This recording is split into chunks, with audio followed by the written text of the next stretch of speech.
வாழ்க்கையிலே சின்ன சின்ன கஷ்டங்கள் வருகிற போது, துன்பங்கள் வருகிற போது ஒருவர் எப்படி நடந்து கொள்ள வேண்டும்? இதற்கு திருவள்ளுவர் அழகான ஒரு விடை சொல்கிறார். இடுக்கண் வருங்கால் நகுக என்றார். யாராவது கஷ்டம் வருகிற போது சிரிக்க முடியுமா? இது என்ன உண்மையிலேயே பிராக்டிக்கல் என்று சொல்வோமே, அது மாதிரி நடைமுறைக்கு ஒத்துவரக்கூடிய ஒரு யோசனையா? இல்லை திருவள்ளுவர் கற்பனையாக சொல்லுகிறாரா? நம் மனதிலே ஒரு கேள்வி எழுகிறது. ஆனால் உண்மையாகவே துன்பங்கள் வருகிற போது சிரிப்பது என்பது நல்ல பழக்கம். சீன தேசத்திலே புத்தர்களாக ஞானம் பெற்ற பல புத்த பிட்சுக்கள் உண்டு. இவர்களை பற்றிய பல்வேறு கதைகளும் அங்கே வழக்கத்திலே உண்டு. ஜென் பிலாசபி என்று சொல்கிறார்கள் அல்லவா, தியான மார்க்கம். அதிலே சிரிக்கும் புத்தர்கள் என்றே ஒரு வேடிக்கையான கதை உண்டு. லாஃபிங் புத்தாஸ் என்று சொல்வார்கள். அந்த 3 பேர் நண்பர்கள் எப்போதும் சிரித்துக் கொண்டே இருப்பார்கள்.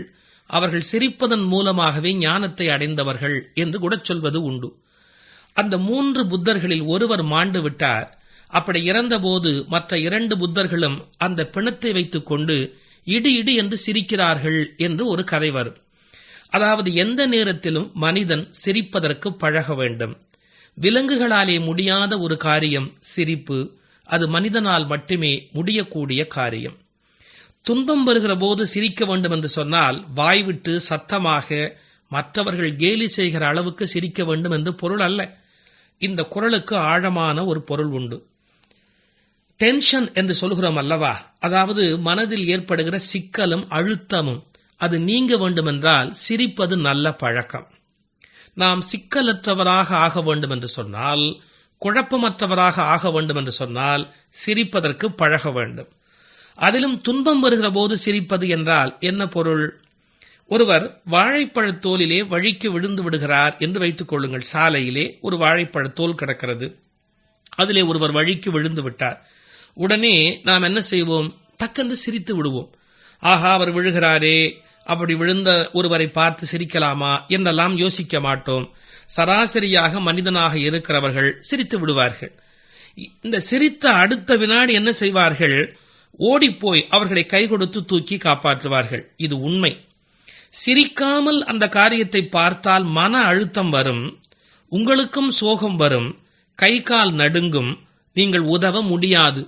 நீங்கள் சிரித்து விட்டீர்கள் என்றால் அடுத்தவருக்கு ஓடிப்போய் உதவி செய்ய முடியும், அவரை காப்பாற்றவும் முடியும். இதற்கு என்ன காரணம் என்று கேட்டால், மனம் லகுவாக மாறிவிடுகிறது. எனவே உங்களாலே ஓடிப்போய் அவரை காப்பாற்ற முடிகிறது.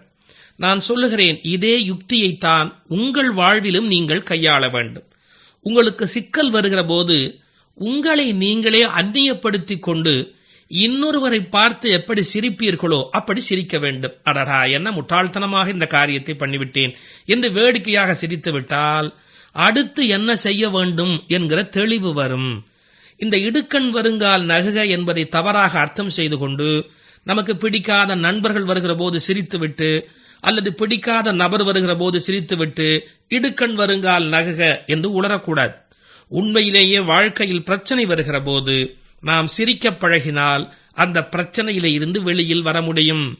பிறருடைய தவறுகளை பார்த்து எப்படி சிரிக்கிறீர்களோ அப்படி உங்களுடைய தவறுகளை பார்த்து சிரிக்க பழகுங்கள். இதை திருவள்ளுவர் சொல்கிறார். இடுக்கண் வருங்கால் நகுக, அதனை அடுத்து ஊர்வது அஃது ஒப்பது இல். அதிலிருந்து வெளியே வருவதற்குரிய வழி அதை தவிர வேறு ஒன்றுமில்லை, இதுதான் சிறந்த வழி என்கிறார்.